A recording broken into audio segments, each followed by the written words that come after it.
gumagamit sila ng VPN, ah. Eh, siyempre, expected naman yan. Para matakpan yung IP address nila at di natin makita. VPN? Oh, tol. Wait, ako na. Tol, ganito kasi yan.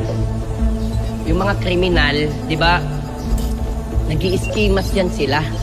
Oh. Para di natin makita or di natin sila makilala. Ganun yung VPN. Tinatakpan niya yung IP address ng computer mo para hindi natin malaman kung nasan ka, hindi namin alam kung anong gagawin mo. Parang ano, no? Parang schemas nga.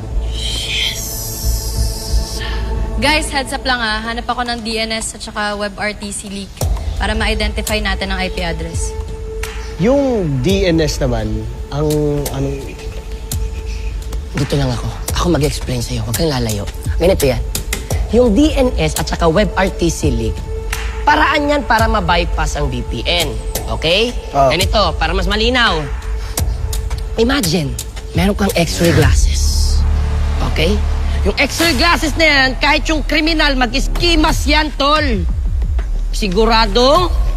Makikita mo yan. Makikita mo na. Oh. Diba? X-ray. Kita mo na. Exciting tong work natin, tol. Ha? So exciting about that. Eh, nakatutok lang kayo dyan sa mga computer screens nyo. You know what's exciting, JJ? Yung nasa field. Yung do or die situation. No mercy. It's either you or the enemy. Ito ko yan. Wow. I like it. What a poetic. Grabe. Alam mo anong gusto ko, Layla? What? Gusto ko mag-PBI. Pero ayaw kong mamatay. Same. I like you too.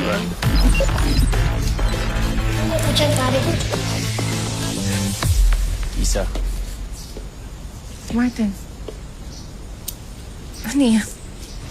Kapalit ng office namin. Babe, I told you, wala akong kinalaman doon. And no, this is for you. Siyempre, first day na asawa ko bilang head ng firewall. So, I wanted to congratulate her.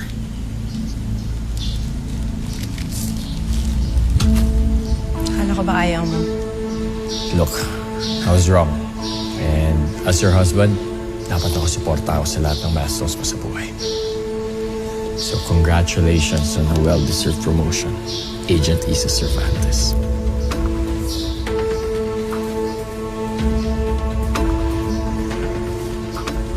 Thank you. Isa. Agent Aragon. Mauna na ako. Balik na ako ng major crimes. Sabihan mo na lang pag uwi na tayo. Sige. See you. Agent Aragon. Agent Cervantes. Layla, what is it? Hindi daw matrack ni Emma yung IP address ng gambling site.